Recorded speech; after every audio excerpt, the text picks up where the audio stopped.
Welcome, it's Indisputable. I'm your host, Richey. Good to be with you. We have a lot on the agenda today. Breaking down news of the day, none other than our dear brother, Jeff Wiggins, Rebel HQ contributor and content creator. Fascinating person, should be a great breakdown. Also in the bullpen, we have managing director of Empire Group political strategist, Mr. John Burnett will join me in the bullpen today. Top story of the day. Racist school teacher decides to express his bias to students. Here it is. People from the state of deep down in my heart, I'm ethnocentric, which means I think my race is the superior one.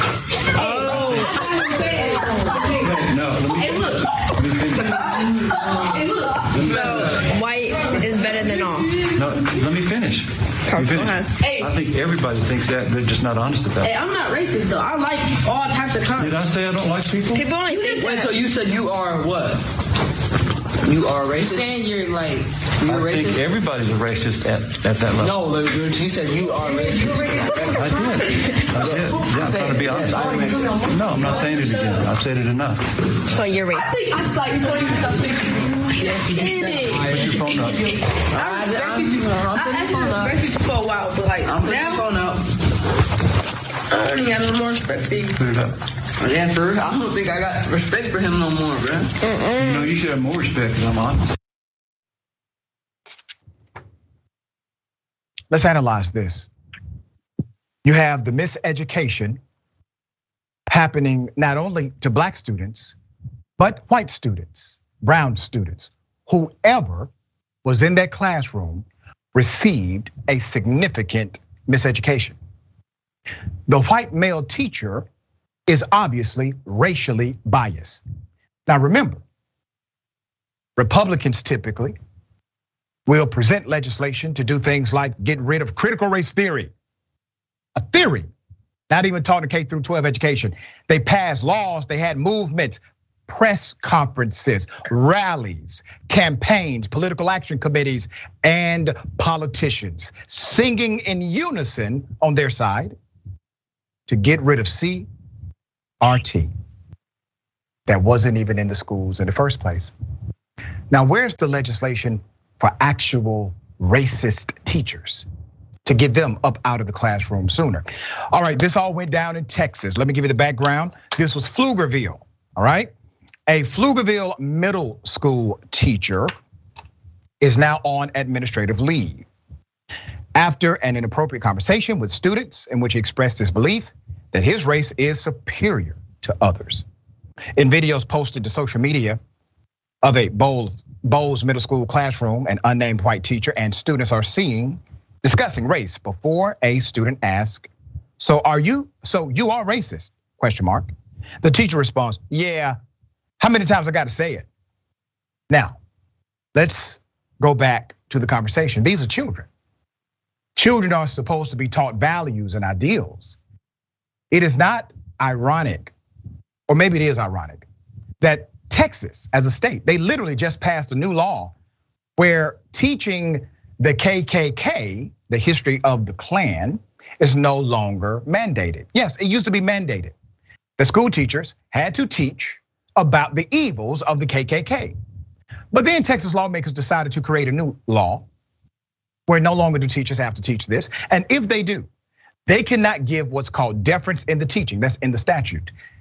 When you cannot give deference in the teaching, that means you cannot say this action was morally wrong and these actions were morally right. You cannot give deference in the teaching, taking away the element of racism and its evil from the teaching opportunity. Same state, okay? There's more. It is unclear how the topic came up, but videos posted by parents and students from inside the diverse classroom show a confrontation about how race plays into grades, who is allowed to use the restroom, and the teacher's belief that people are dishonest about their views on racial superiority. Deep down in my heart, I am ethnocentric, which means I think my race is superior. It's the superior one, the teacher is shown in the video telling students. I think everybody thinks that. They're just not honest about it. Well, I will say this. I think more people think it than say it, for sure. But the reality is, sir, everybody doesn't think like you. You're a racist. You're a racist POS. You have no business teaching young minds. And understand this, sir, there's something called professionalism. You may have a lot of opinions not appropriate for the classroom. I'm sure you did not bring all of your other opinions inside of that classroom that may have been inappropriate for children, but you brought that one. That's the one you felt comfortable bringing.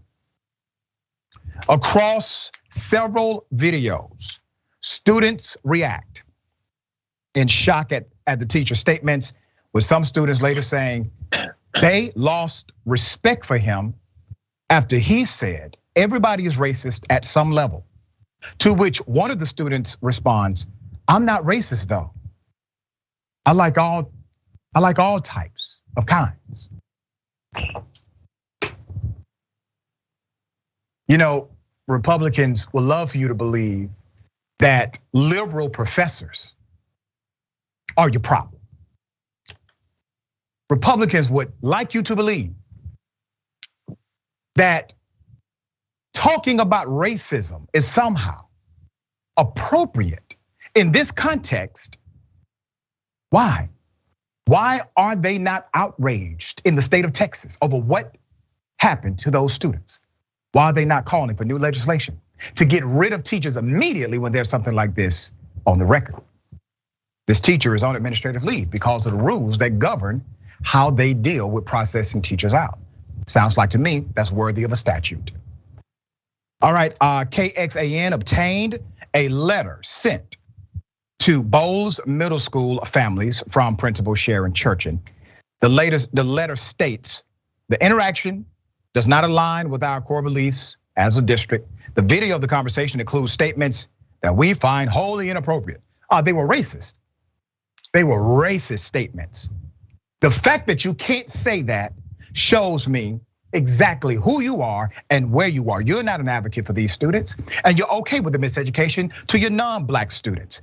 Because if you really were educators, teach, make a lesson out of this clown who decided to be adversarial to the trust that community and this school system put into him. Make a lesson, teach him a lesson, show the lesson, and let's all move forward. Now remember, these students said something that was quite fascinating. One of the kids said, "I think I've lost respect for you." Another kid said, "Yeah, I've lost respect for you." You know why that's heartbreaking? Because they used to respect you. That's why there's heartbreaking. They used to respect you. You didn't deserve it. You didn't deserve it.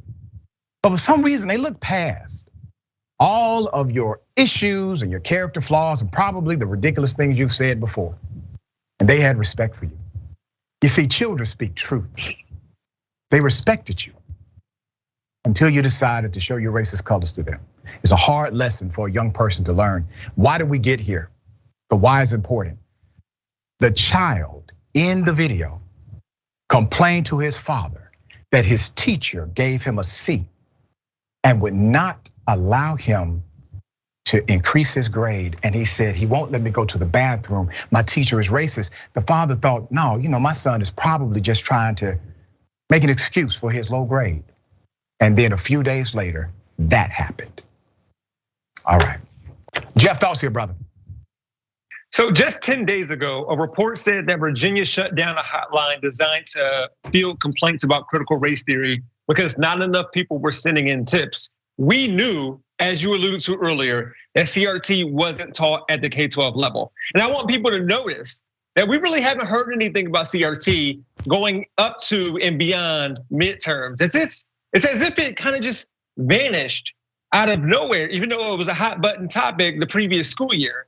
So students clearly learn about race in school and can and will learn about racism and experience racism. Seems like they need, access to a curriculum that can tell them why a system will uphold the teacher and uphold these ideas. So look, seems like this rhetoric has been going on the rise since, the last 6 years. Dr. Richey, was there a major event that occurred 6 years ago this month, November 2016, which led to people feeling like they can be emboldened to say racist things overtly? Like, What happened 6 years ago? Why are we seeing this rise all of a sudden?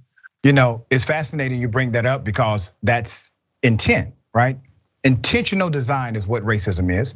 Racism is an intentional and designed construct. In order to deconstruct something that has been intentionally constructed, you must engage in an intentional process. That's how this works, all right?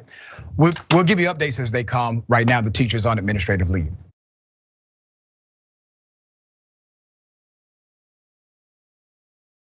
We brought you a story, an exclusive, of a man being beaten inside of a jail cell unprovoked. We have more exclusive video and an update to that story. Let me remind you of what initially happened. This is graphic.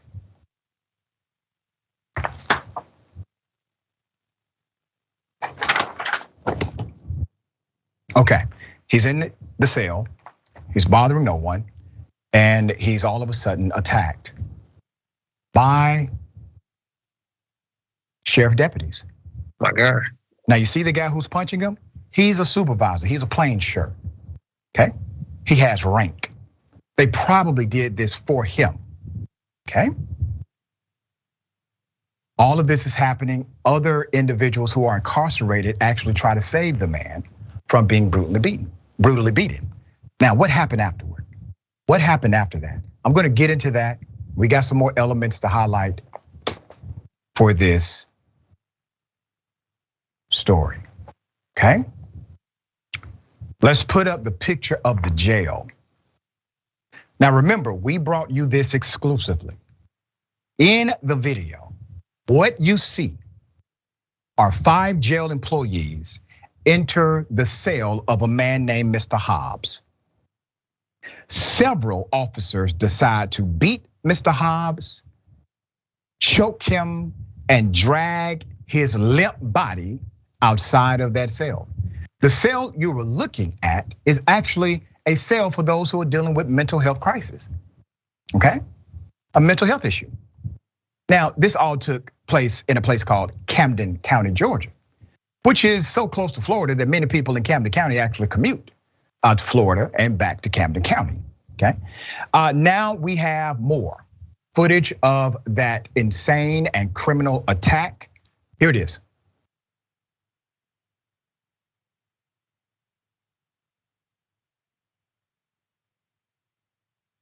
Okay, look at this. This is what happened after they brought him out of the cell. We did not have this video initially when we broke the story. They continue to beat him until his body is completely limp. All of them on the same page, all of them are part of the same culture. All of them are violating the same policy, all of them are violating the same law because all of them know each other will have their backs. They're doing it all on camera, ladies and gentlemen. They know where the cameras are. How do they know where the cameras are? They work there. Hell, they probably put the cameras up. So that means they have somebody on the inside. Now he's unable to walk. They roll him back. Look at this. Look what they do. Look at that. They threw him inside of the cell. You see that? Okay. All of them are okay with this. Every single one of them. Cowards is what they are. Cowards. Details of the incident. After that brutal beating, one officer slams Mr. Hobbs' legs into the cell bench while he is strapped to his wheelchair. During the beating, Mr. Hobbs says one of his dreadlocks was ripped from his scalp. It was bloody and ripped from his head. After the beating, Mr. Hobbs was then charged with an additional 9 counts of assault and battery and obstruction against officers. The 41-year-old was held in isolation for 15 days after that beating without any medical attention. Hobbs says he did not receive medical attention at all. They wanted him to die.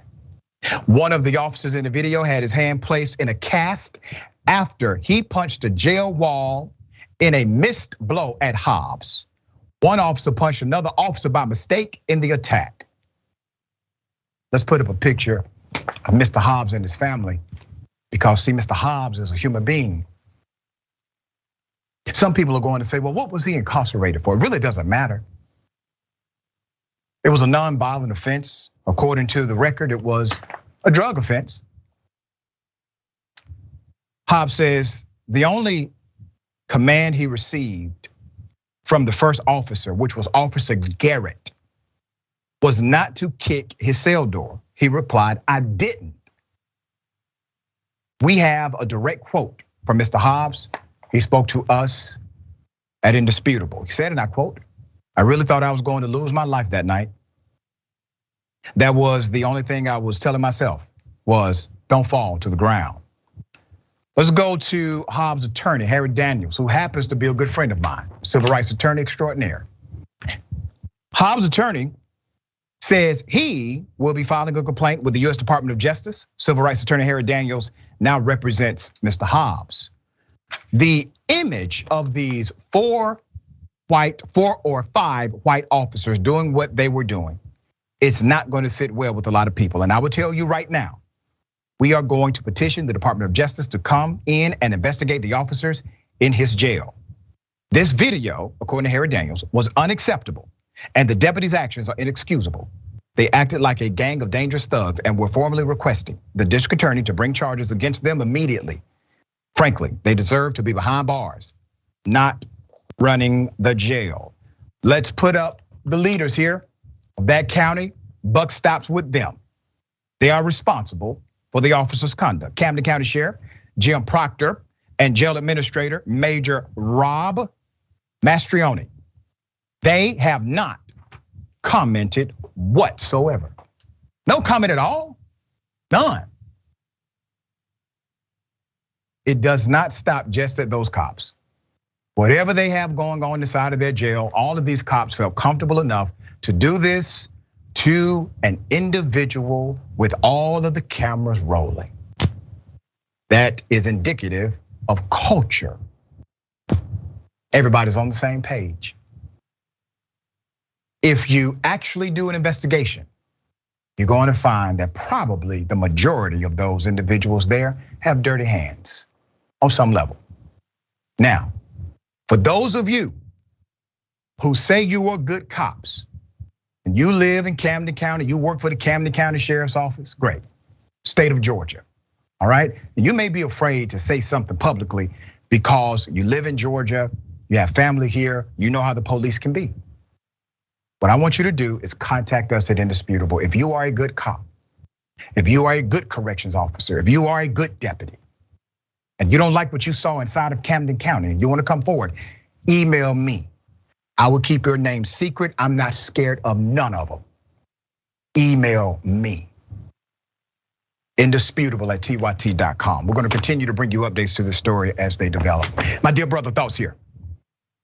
You know, in situations like this, I need to check myself because while watching the video, I wondered to myself, where was he going or what was he supposed to be doing? Never mind that.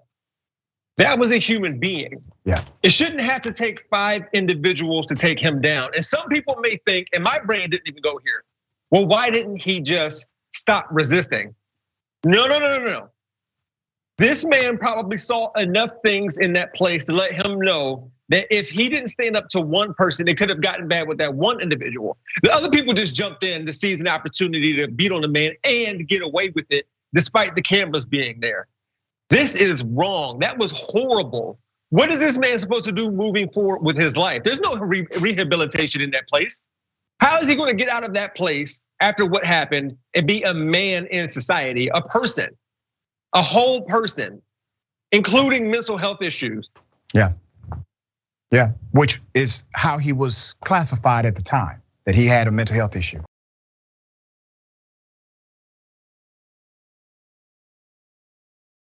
Remember the story we brought you about the cops who put a suspect inside of their squad car that was parked on the train tracks and the train hit it? Well, those cops have been charged. I said they should have been charged on day 1.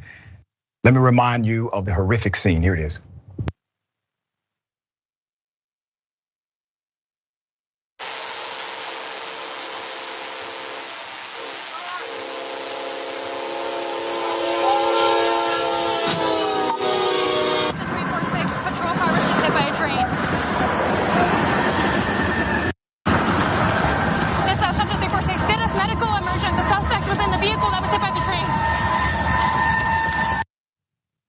So sad. When I first covered this, it was actually with Ricky Smiley. Ricky Smiley was on the show that day.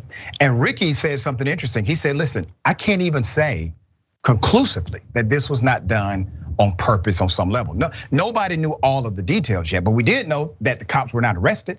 And we do know that if somebody else would have done that to the young lady who was inside of the car, they will be arrested, even if it was for a crime that lacked intent.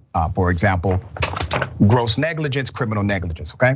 So let me give you the background and some updates. Let's put up the pictures of the cops here, okay? This is an update to a story we covered in September. 2 Colorado cops are being charged after a train hits the patrol car with a woman who is handcuffed on the inside. She could be dead, she's not, all right? Last Monday, a local prosecutor announced charges against 4 Lupton police officers, all right? Jordan Stanky left and Platteville Police Sergeant Pablo Vasquez on the right for their role in the train collision. This was against Fort Lupton, not 4. The Weld County DA's office ended up charging 1 officer with a felony of attempted manslaughter and 2nd-degree assault, on top of misdemeanor reckless endangerment charges. Vasquez was charged with 5 counts of misdemeanor reckless endangerment, 1 count of careless driving, and 1 count of obstructing a passageway, and 1 count of parking where prohibited. Now here's a recap. 20-year-old Yarina Rios Gonzalez was detained by police in September in connection to an alleged road rage incident involving a firearm. That was reported early in the day. After being detained, she was placed in the back of a patrol car and parked on railroad tracks. Okay, that's already insane. Here's the result of that reckless action from the officers. It is a miracle the young lady actually survived. She was handcuffed, defenseless, screaming, sure, saw life flash before her. Since then, her mother has started a GoFundMe that in part reads, "This will forever impact my daughter's life. We need your help to continue her medical treatment and help with expenses." I want to help you as well, Madam. Let's make sure we do what we can to provide some assistance to this young lady. Let's put a picture up. And horrible what happened. Now, the DA also announced a felony menacing charge against her for the alleged involvement in pointing a gun during a road incident the day of the accident. So in addition to the police damn near killing her, she still has to face charges from that same DA's office. We will continue to provide the updates, but let's go back to something, my dear brother, that I think is worth highlighting in this story. On day 1, it was clear what these cops did was so insanely negligent. If you give them the benefit of the doubt, if you don't give them the benefit of the doubt, it's just plain criminal, okay? But at least on the low side, it's criminal negligence. Criminal negligence.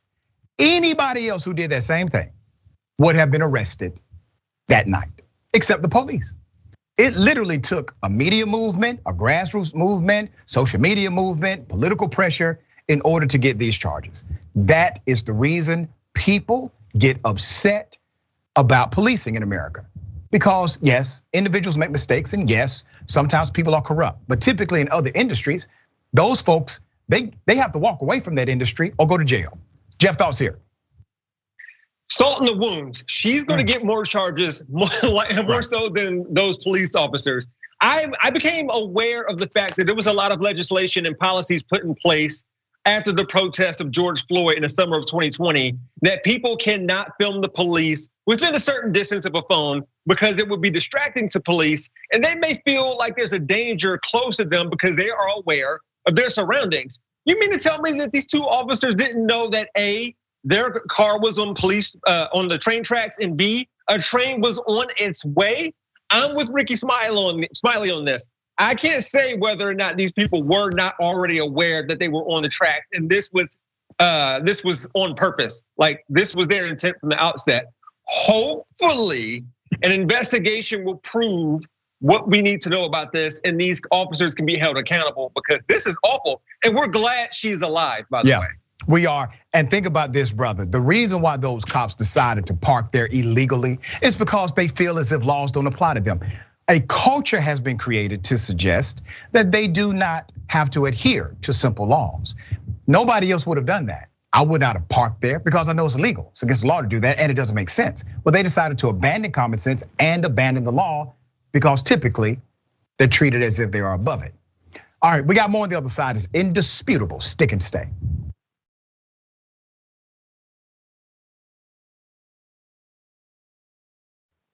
Welcome back. We have a lot of show left. Let me read some of these amazing comments. Always good to hear from you. Before I do that, just a reminder, Unbossed with our dear sister, Nina Turner, that comes on right after Indisputable. Make sure you tune in. Remarkable show, great person. Subscribe also to Unbossed with Nina Turner at youtube.com/unbossedTYT. And the watch list, the big homie Gerald Jackson, great programming. Join Gerald Jackson live weekdays, 12 p.m. Eastern time, 9 a.m. Pacific time. A lot of comments. I will read as many as I can. The next TYT reporter says, you can believe purple fairies bring you green donuts every night and clean your house. It doesn't make it true. That's right. Talking about the teacher, that's right. Not Dweezil, AKA Tail Wagging Dragon, says, Dr. Shame, look how they are teaching the younger jailers a gang beating. That's exactly what it was. Those are gangsters, those are thugs and criminals and everything else. All right, well, thank you for this. Reyes Guerra, thank you. Dr. Richey, growing up, I've had white teachers who were explicitly racist to black and brown students. It made me doubt myself growing up, and I lost the ability to learn from such teachers because I could not trust them. And that's the dynamic that's damaging, right? You don't go to school just to learn about academic curriculum. You learn about social dynamics, who you are in the larger context of the world, how people perceive you and how you perceive others. All right, Santa Hayes, thank you so much, Santa. I hate it when they hide behind, we all think our race is best. No, you think your race is best. There you go. Thank you for that. Chaplain Fred, AKA Predrag, thank you, Chaplain. I had teachers like him growing up in the late 70s, exactly, right? Okay. Ladies and gentlemen, I wish a Karen would. You wanna call the police on them for having a barbecue on a Sunday. I feel free, back off! I'm gonna tell them there's an African-American man threatening my life. Minorities? That's correct. Y'all are the ones that get all the benefits, not the white people. Absolutely. So black people get all the benefits, not white people. So y'all didn't do slavery. Bam. Put up a picture full mass here. What are we going to do about this, all right? That is the face of white privilege. I promise you, she has been privileged since day one, okay? She said all the black people get all the benefits. No, ma'am. You see, the benefit that white privilege grants individuals in this society is actually the benefit of the doubt. Yes, that's the benefit of the doubt. White people will typically get the benefit of the doubt because they have not been contextualized as a negative narrative. Every social study, every psychology study, and every field study has proven this. It's not benefits that are tangible. It's benefits that are intangible, known as the benefit of the doubt. Think about how many people would be alive today. How many black people would be alive today if the cop gave the black person the benefit of the doubt that they were not criminals, the benefit of the doubt that they were not armed, the benefit of the doubt that they were not dangerous, but they did not. So that's the benefit, madam. That's the one we talk about. And let me also remind you of this while we're on the topic. A study shows that since 2008, more white people in the United States actually oppose welfare programs, in part because of racial resentment. Many times, whites will say things as if our black community is just using benefit programs because they're available, right? Let me give you some real stats here. Despite those projections and perceptions, other research has found that white Americans are the biggest beneficiaries of the government safety net. According to the Center on Budget and Policy Priorities, white Americans make up the largest share at 52% of the individuals lifted from poverty by safety net programs, while Black Americans made up less than a quarter of that share. When it comes to receiving Medicaid, white Americans make up about 43% of recipients. Hispanics about 30%, African Americans 18%, with 9% identified as other, according to WETS. Now, those are your numbers. The numbers do not match the narrative. Why? Because the narrative is designed for you to ignore the truth of the numbers I just gave you.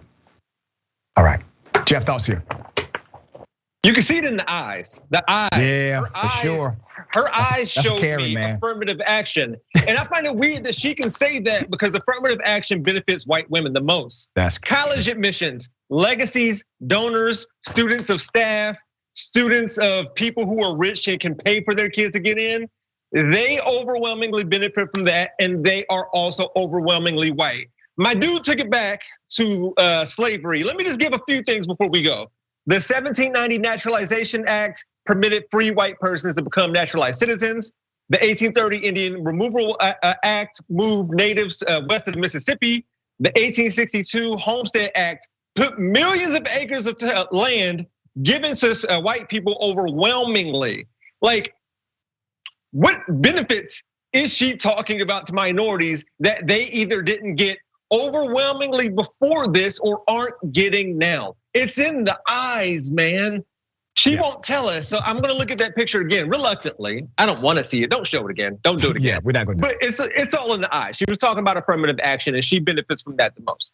Yeah, there you go. All right.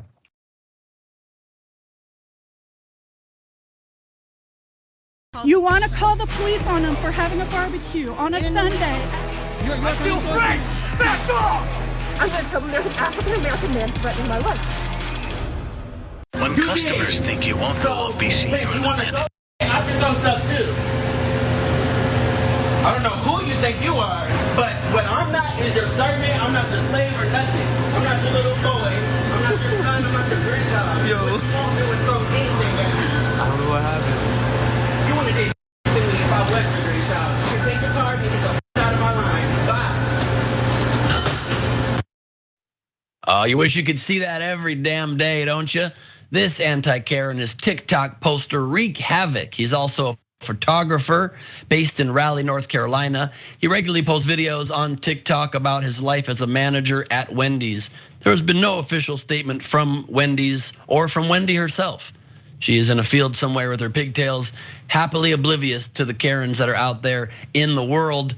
I love that even Wendy's managers these days are also prominent TikTokers that are carving their place in the world, because it's finally truly a little bit of power to the people. At least people get to expose all of the insanity they have to deal with and all the jobs that we rely on in our society. And I love an anti-Karen that smacks down a Karen like this. Yasmin, anti-Karens, powerful, effective?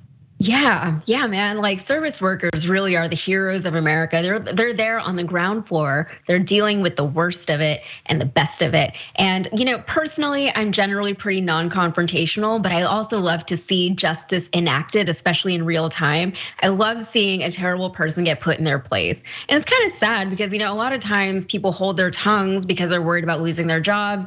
And I know the economy is kind of crazy. I know jobs are hard to come by, but service workers deserve to keep their dignity intact. Nothing is worse than having to hold your tongue and let somebody speak to you that way just because you're afraid of losing a job at Wendy's. 100%. And so hopefully when Wendy's or Wendy herself do come out with a statement, they support wreak havoc for wreaking havoc on a customer that deserved it.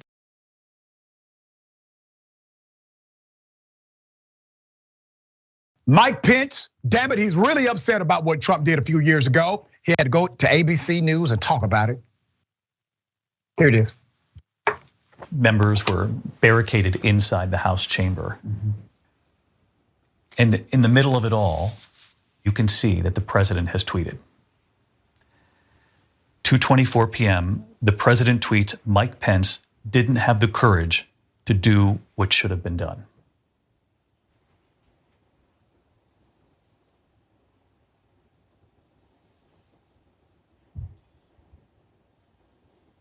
It angered me.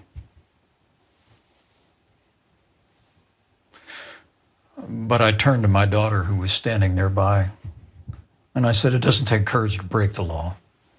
It takes courage to uphold the law. I mean, the president's words were reckless. It was clear he decided to be part of the problem.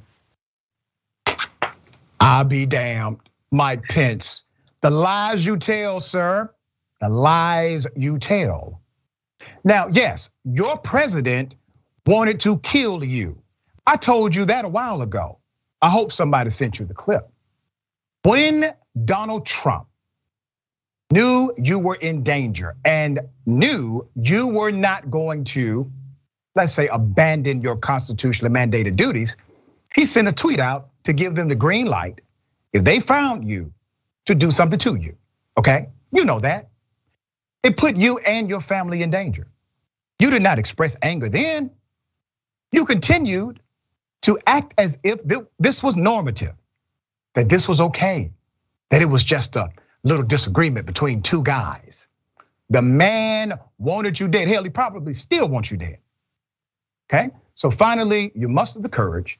You do an interview and you lie in the interview, and your fake ass dramatic pause. Come on, man. Let's keep it 100. Dan Quayle done snitched on you. We already know you called Dan Quayle in order to seek guidance. Who in the hell calls Dan Quayle? You called Dan Quayle to ask him a question.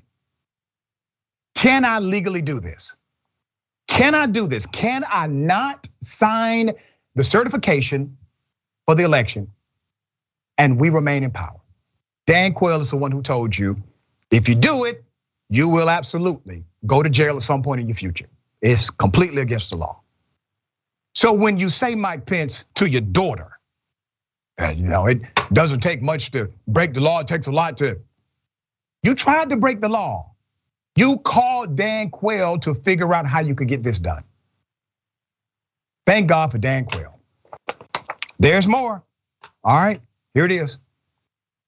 I just want to pause for a second and read you a tweet from Senator Josh Hawley. He said, the old party is dead. Time to bury it. Build something new. Tommy.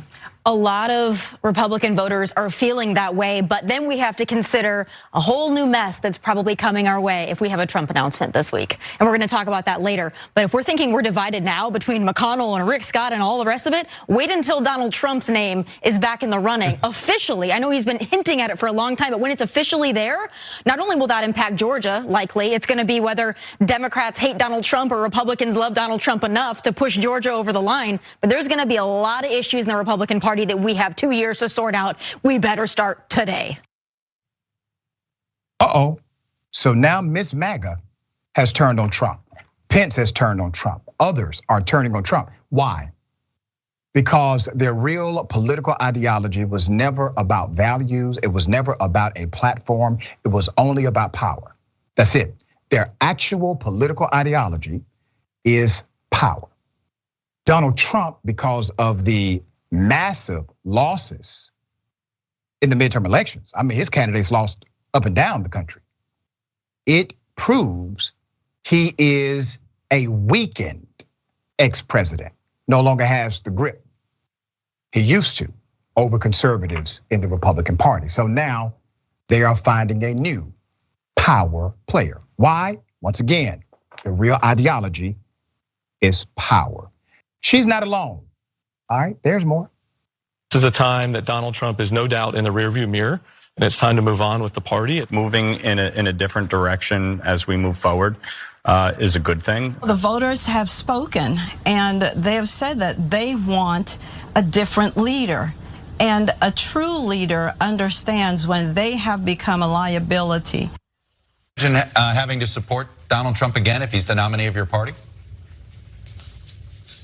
Our party should be about the future. I think our next candidate will be looking to the future, not to the past. Definition of insanity is doing the same thing over and over again, expecting a different result. And Donald Trump kept saying, we're going to be winning so much, we'll get tired of winning. I'm tired of losing. I mean, that's all he's done. And he's still getting indicted. He's still going to get indicted. Now, think about this, okay? Think about how ironic this is. Donald Trump, who obviously wants to run for president again, will likely announce very soon. Everybody's turning against him. Everybody is saying, "Oh, he's not the guy anymore." It's too much controversy. So keep this in mind. When Donald Trump said he just walks up to women and grabs them by the you know what, that's cool. Republicans said no problem. When Donald Trump said that racist people are actually pretty good people, okay, not an issue, none whatsoever. All of the insane things this man did, said, and supported, they were okay with. Until what? Until he started to lose power. Why? Once again, their real ideology is the ideology of power. Nothing more. They believe in nothing but power. All right, let's put them up. Even the conservative columnist got in on the action, all of them. Look at this, all anti-Donald Trump. For the first time ever have we seen this in unison.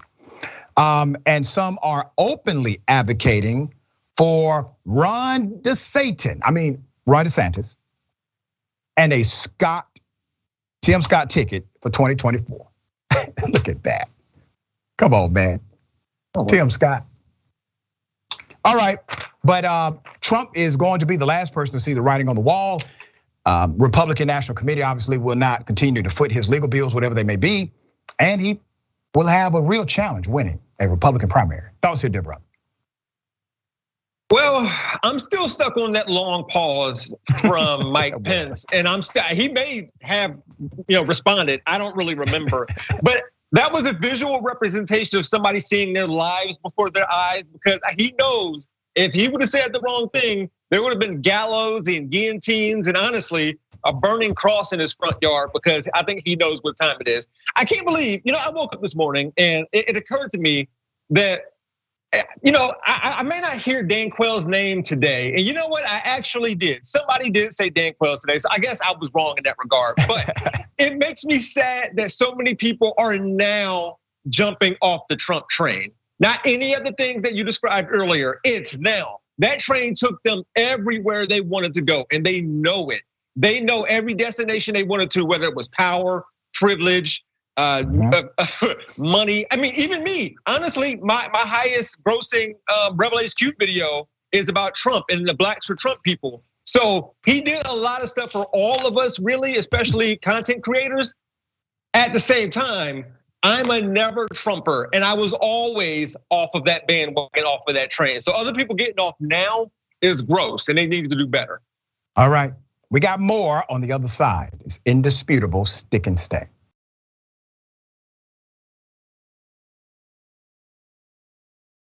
All right, welcome back. We have a lot of show left. Let me read some of these amazing comments. We'll read as many as I can.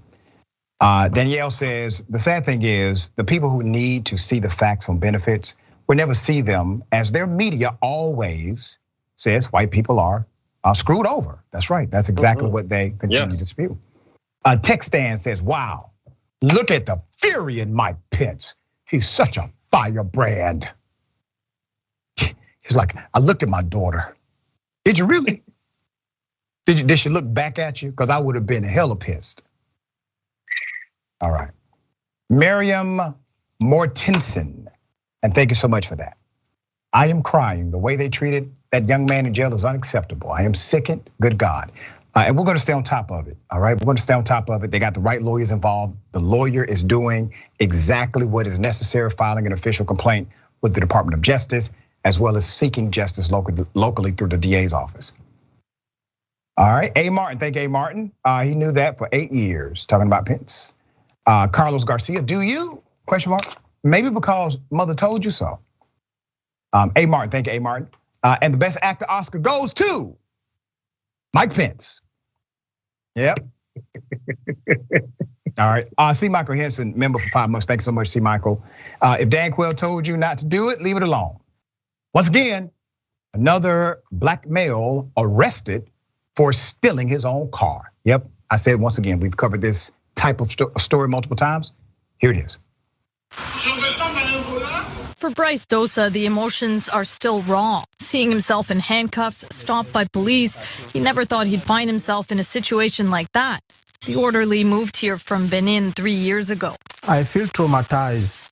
I feel that I've been humiliated. And this is a discrimination. Is it because I'm black? Dosa says in outrage in the now viral video that was recorded in Montreal's Marché Central parking lot Thursday. While walking to his car, he was stopped by police and handcuffed. They believed he stole it. But when police realized they made a mistake, they couldn't remove the cuffs. You handcuff somebody and you don't even have the keys, Dosa says. It's only after other officers arrived 15 minutes later that he was freed. I'm scared of police now because they can do anything. I don't trust the police anymore. When I saw a police, I supposed to feel comfortable, you know what I mean? And feel safe. Not anymore.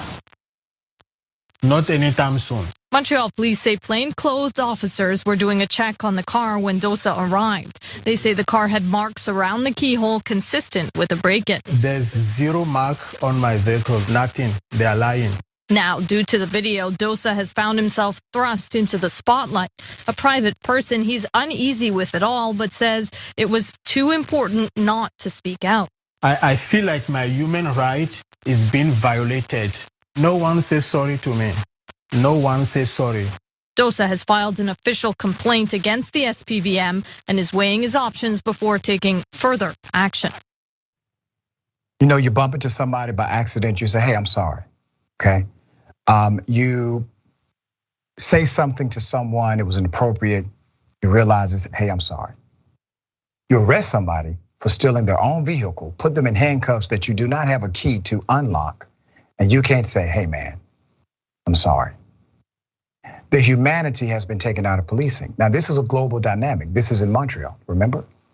Let me give you some background to this. Let's put his picture up full mass here. His name is Bryce Dosa. Montreal police officers are facing public outrage now after they decided to erroneously detain a black man they believe stole a car. It turned out obviously to be his. The man is now saying how humiliated he felt while in custody, believing he was discriminated against because of the color of his skin. Now, remember one of the excuses from police? Well, there were marks around the keyhole on the car. Well, that's normative. If you still use a key to get inside of your vehicle, I remember when I used the key to get inside of mine before all of this electronic stuff. If I was juggling my keys, I would sometimes miss the mark. Puts a little scratch there. That's evidence that you do have the keys, not that you do not. Okay? Ridiculous excuse the police gave. There's more. On Thursday, November 3rd, officers approached the accused, said he was stealing a car that was legally registered to him. Okay? They handcuffed him.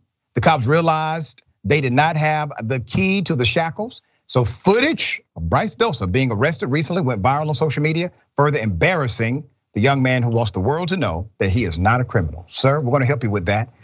We want the world to know as well. This man, not a criminal at all right? Dosa was walking to his car when this all went down. This was in the parking lot when the plainclothes officers approached and apprehended him. The officer said they thought the car was stolen. Not in response to a missing vehicle, but because they saw marks around the keyhole on his door. Sources who reviewed the man's car confirmed it is a new vehicle and it doesn't even have those keyholes on there. So their excuse, even though it was ridiculous, doesn't add up to the evidence. In an interview with CTV News, Mr. Dosa shared, and I quote, "I saw a gentleman come from behind pulling my right hand at the back. I said, what's going on here? The police did not introduce themselves and say, I'm police. I'm here for this and that. give me the papers of the vehicle. They didn't ask anything. They just harassed me aggressively, handcuffed me without even telling me what was happening. There is now an investigation that has been opened into this debacle. All right, Jeff, thoughts here.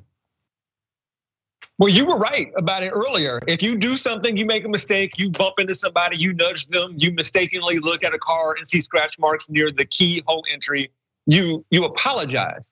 Which leads me to believe this isn't so much of an accident. It's starting to remind me of what we talked about earlier with those Colorado officers who accidentally put their cruiser on the train tracks. I think they wanted an interaction with this individual. They wanted an altercation in order to justify stopping him in the first place. I mean, why didn't they ask for his identification or his papers? He would have them, that was his car. And never mind the fact that they handcuffed this man and in an emergency, they didn't have the keys, whatever that's about. Right. This is awful. As I always say, please, some kind of justice be served in this situation. Yeah, there you go.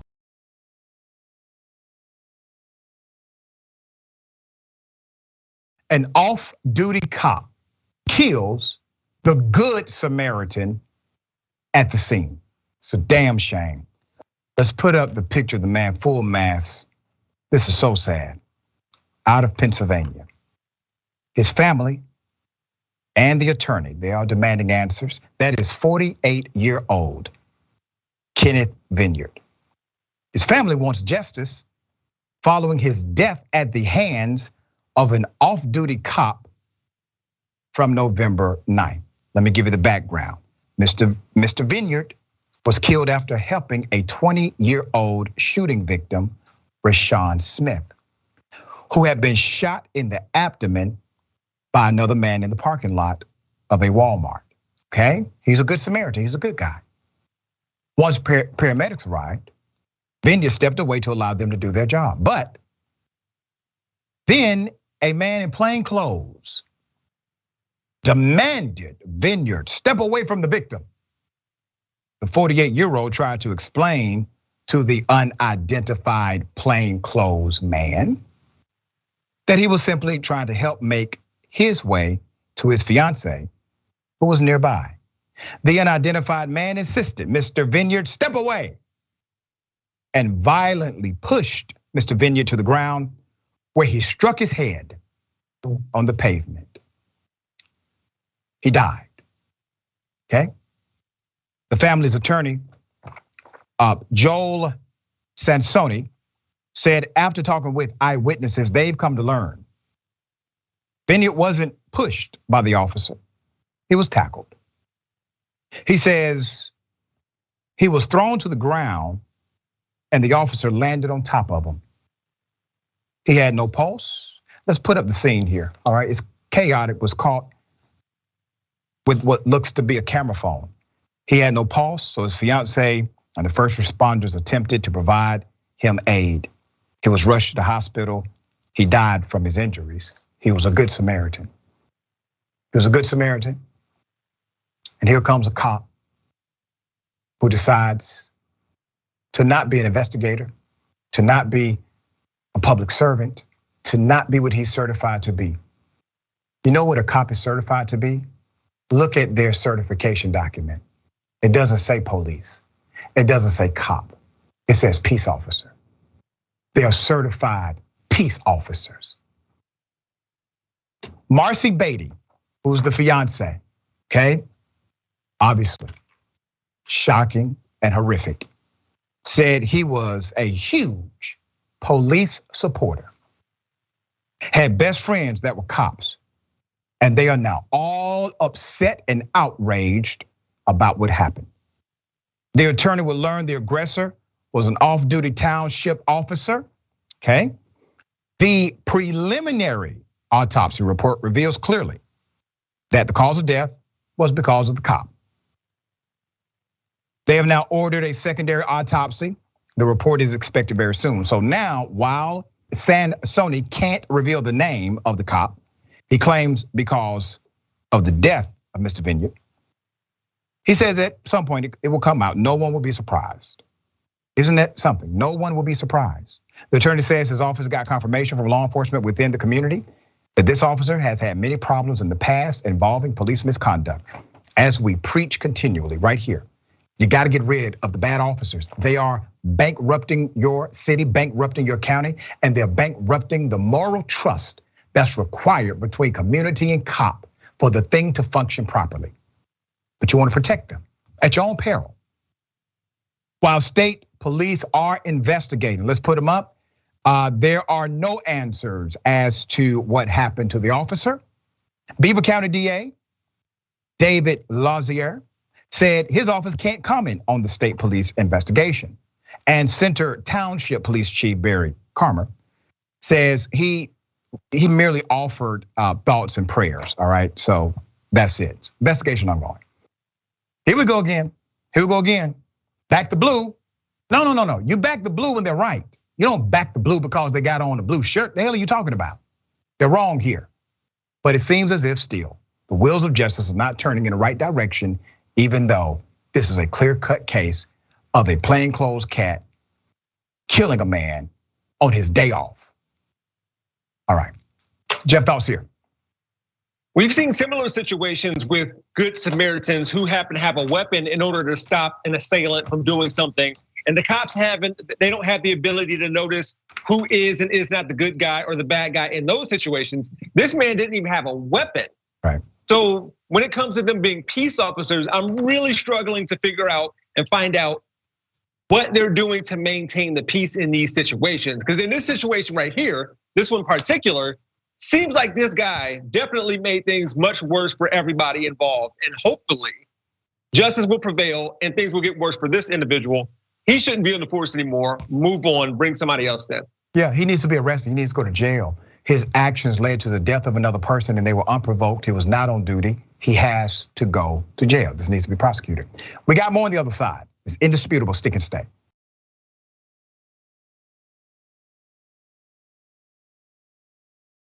What's happening? Welcome back. We have a lot of show left.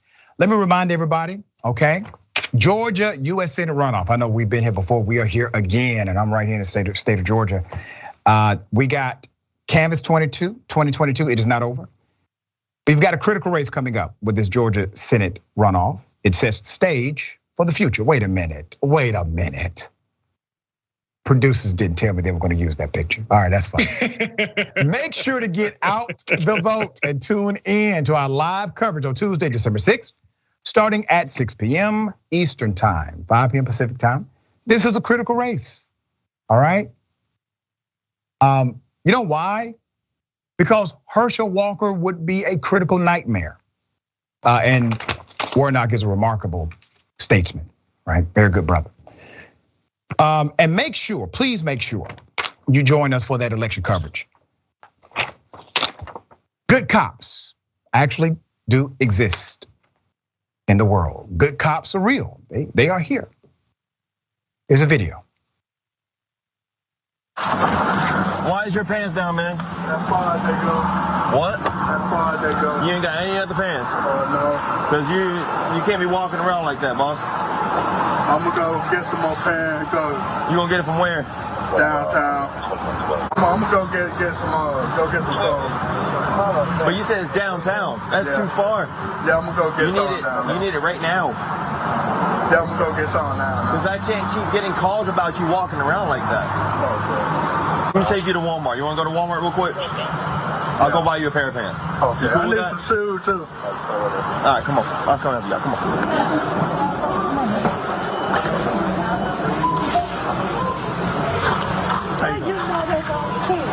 What now? How you know they're gonna fit? It's not for me. I found a gentleman out there that needs some clothes, so I'm doing the best I can. Mr. Grimes, I did you this favor. I don't need you walking around butt naked out here, man. We got kids around here. Okay. All right, there's a school over there too. Okay. All right. Here, I also got some shoes for you.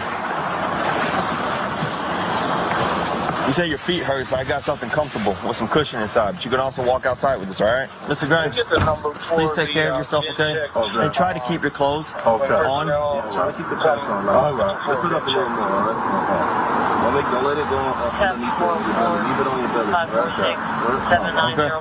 546-7904. Be safe. 546. So the best I can is just help him out. I'm not gonna do this all the time. I'm not rich. Right? Peace officer. When cops are certified, they're certified as peace officers. I have background to this young hero who, by the way, has a history of doing things like this. He's a different kind of cop. This is an Atlanta police officer. The Facebook post was titled Beyond the Badge, all right? The Atlanta Police Department is no stranger to seeing, hearing, and sharing stories of our officers' compassion and kindness. But each time we witness these events, our hearts fill up with pride and joy. This interaction between Officer Jay Wynn, field training officer, and a man in clothes that were too small to cover his entire body shines a light on what it means to be a human first. Now, this is from the City of Atlanta Police Department Facebook page. Now, I know a lot of people in the City of Atlanta. As a matter of fact, I was speaking at an event 2 weeks ago where the police chief was there. He did not greet me, did not shake my hand, all right, even though I was on the stage with him. Just want to remind you, Chief, right? Now, that's great you put this on the Facebook page. And it's remarkable that you have a cop like this among your ranks. Now, will the culture of the department change to fit what this guy is doing through his own leadership? That's a big question. On October 31st, 2022, Officer Wynn and his trainee, this is really important. He was training somebody. So what is he training him to do? To have a heart, to be a human being, to solve a problem without pulling out handcuffs and a charging paper. Officer Y.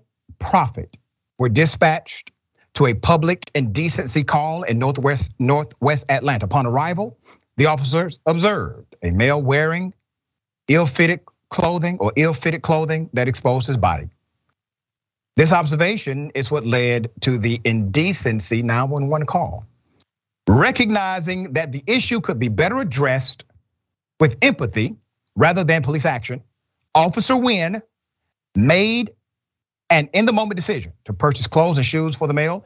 Once the mild-mannered and grateful man was fully dressed in his new shirt, pants, shoes, he was on his way. And the officers drove off to wait for the next call. Newly sworn in Officer Prophet had a different kind of training that day, witnessing what it means to be an APD officer in real time. That's what it should mean to be a cop anywhere. Now remember, APD, they are applauding this. They're saying, great, good, remarkable, okay? Make it part of the culture. Put up the picture of the officer, and let me give some background to this young dynamic hero. This is not the first time Officer Wynn has shown his compassion for citizens of Atlanta. In 2022, Wynn helped a family locate their uncle who suffered from dementia. A requested chief of police, Darren Shearbaum, and the APD Zone 1 commander, Major R. Mormon. Officers like Wynn are what this world needs more of, according to the letter. Good stuff. Great things, all right? We need more like them. You see, people like that need to be chief. People like that need to be captain. People like that need to be major, sheriff. So we shall see if his career continues to progress or if he's too good to be a cop. Jeff, thoughts here? Hey, shout out to Officer Wynn. That's incredible. And hopefully his trainee will take that and run with it as well. Serving the people, being a peace officer is amazing. We should highlight that. The whole time I was watching it, I was thinking like, why don't we see this more often? Cynics will probably say the media doesn't want to portray that. But honestly, I think police departments and precincts will put it out more if it happened more. Good job out of him. Hopefully it can build the culture beyond him and the trainee and to the rest of the precinct. All right, well said. Brother, always a pleasure having you on the show. Tell people how they can follow you, check out your great work. Yeah, Rebel HQ every day of the week. I try to put out a lot of videos. I also have a YouTube channel called We Gonna Be All Right. I recently put out a video that was a Veterans Day tribute to a former war hero, one Donald Duck. Come and check me out. Thank you, dear brother. Always, man. Great to have you. We got more on the other side. The bullpen is next. Stick and stay.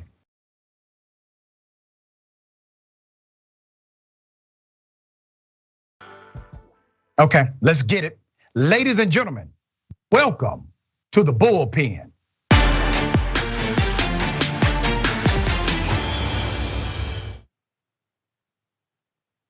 In the bullpen today, he's back. Mr. John Burnett, managing director of One Empire Group and political strategist. John, good day, brother. Welcome. Thanks for having me again. All right.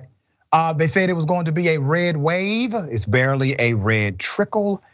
Donald Trump is being abandoned by MAGA supporters. People I thought would never abandon Trump are now coming out in unison against him. What are your thoughts? How do you see the political landscape for Republicans moving forward? Is it a new day in the Republican movement, or will Donald Trump live to fight another day as your champion? Well, I'll say that I think true base supporters probably will never abandon him. However, there were some Republicans that looked at the landscape and voted their interests, whatever their interests were at the time of voting. So I think you have to look at it. It's a little nuanced. So I think you have to look at it in that through those lenses with respect to Donald Trump. Would you consider Tomi Lahren to be a supporter of Trump? I don't know what her latest comments have been, but historically, going back to 2016 and 2020, I believe she did support him. Yeah, she no longer supports him. So she threw him under the bus on Fox News. Mike Pence threw him under the bus on ABC News. Others threw him under the bus on alternative media. Multiple political columnists, conservative columnists, threw him under the bus over the weekend. Go ahead. So let me just say this. I've stated this on Fox News and Newsmax. I don't think that Donald Trump running again in the next presidential cycle is the best thing. Why? Because it also drives out Democrats to vote against him. As we saw in the 2020 election, Biden garnered 81 million votes, right? In terms of the unusual election, in terms of mail-in balloting and things of that nature. So that was a historic turnout. I don't think those people were inspired by Biden as much as they wanted to vote against Donald Trump. So I think going into the next presidential cycle, I'm hoping on the Republican side that we'll end up with 4 or 5, possibly even 6 or 7 candidates, which I won't be surprised if we end up with that number. John, I actually agree with you because I was a Biden supporter. I still am. I know, right? For the first time ever, I've agreed with you. All right, I know. Hell has frozen, believe me. So, yeah, I wasn't motivated to vote for Biden, and I get criticized every time I say this. Every time I say this, Democrats will criticize me. Nobody voted for Biden because Biden excited them. Nobody. Biden did not excite us. What excited us was the fact that Biden was not Donald Trump. And if we had a decision between Trump and Biden, listen, come on, it's a no-brainer for us. Here's what I'm seeing now, dear brother. And I want you to analyze and object if you think I'm wrong. I have seen a transformation of the Republican Party like I have never seen in modern context. I have not seen this kind of transition and transformation this quickly. Literally, most mainstream Republicans, and I'm talking about people like McConnell, Lindsey Graham and others. I mean, they were the guys, right? They objected to Trump initially. They spoke truth about his insane ways initially, and then it changed. Also, the party platform changed. It was no longer a platform that identified with principles or values, even though I disagree with some of their political ideology, obviously. I don't think they, at the time, abandoned all of the principles, but now they have. They've abandoned every single principle they once said or acted as if they believed in. They've abandoned those principles for one majority principle, and that's the principle of power. As long as you can obtain power, they're willing to damn near do anything to get there. They will abandon their historically held beliefs. They will not talk about fiscal responsibility. All of these things go out the door. They don't talk about family values, etc. Why? Because it is now the ideology of power. What are your thoughts there? Well, I think we can see that on both sides of the political aisle. I think there are a lot of moderate Democrats who are disappointed with Biden in terms of his fiscal policy, in terms of not tapping into American energy independence, and also his feckless and weak leadership on the foreign regarding foreign affairs. So I think there are people that are disgusted on both sides of the aisle. And hey, you know what? I'm gonna take a chance here, Dr. Rich. All right. You might agree on this too. I don't think Biden or Trump should run in 2024. And I think people on both sides of the aisle, I think we're looking for new leadership, new voices. Yeah, but here's the thing, man. Here's the thing, brother. We typically support Biden because he's at least right on the policies. Like he has a policy agenda. Is it 100%? No, but it's way more than what I agree on the conservative side. You all would be singing a different tune today if Donald Trump would have actually pulled off a massive victory with his endorsed candidates. If Donald Trump would have simply won these midterm elections through his endorsed candidates, you all would have a completely different tune on local and national news, and you know it. And it has nothing to do with policy, has everything to do with power, nothing else. Okay, let me say this. I disagree, me personally, I disagree. Here's what John Brandt thinks. Even before the midterm election results, which I thought was going to go slightly a little differently, but I thought that, you know what? We need someone to actually bring over Democrat votes, not repel them. So that was my position going forward. And I grew up loving Donald Trump, but I think we need fresh blood, new blood. Okay, so brother, you've never said that on this show. As many times as you have been on this program, you have never said anything like that about Donald Trump or your sentiment. Other programs. Okay. And I wouldn't, but here's the thing. Yeah. Again, I think Americans are thirsting for new leadership. All right, that's all right. You said that for the record. I got 30 seconds before the next show. Let me get this in. If Donald Trump would have won, you would not see the political pundits on Fox News and other places come out against him. They will be singing his praises. They would be talking about him announcing in the future. It will be a different political and media narrative. But you know what, this makes a good fight though, right? If he does announce a run tomorrow, it's going to be a great fight in terms of primary. And if he actually wins, which I'm not sure if he will, it's going to set up another fight in the presidential run. So either way, people will be engaged. And I can't believe we agreed on this show. Yeah, we agreed one time, brother. Don't let it go to your head, all right? Okay, we appreciate you being on the show. Thank you, sir, flat out of time. Remember, take care of yourself, take care of each other, take care of the planet. Remember, the truth is always indisputable. Welcome to Indisputable.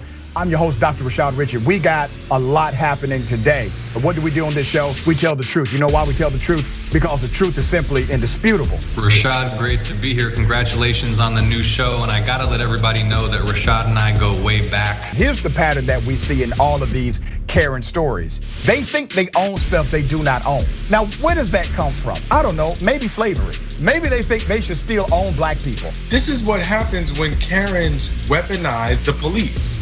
When you're used to privilege, equality seems like oppression. It hits you in a certain way when someone is holding you against your will, treating you like you're a criminal and you're an innocent person. This is something that black people face no matter where they are. A stronger black economy lends itself to a stronger, greater economy. Don't think it's exclusive of you, it's inclusive of you. What's your beef with critical race theory? It adds more fuel to the fire of the racist tendencies that we already have. We have a generation of problem solvers that can remedy the problem if they are properly taught what the problem is. You know who created redlining in this country? It was a white liberal. I don't give a damn who created it. If it's a racist policy, Shelley, here's what I don't know. I don't know. See, there you go filibustering, brother. You're scared of this truth, but you're gonna get it though.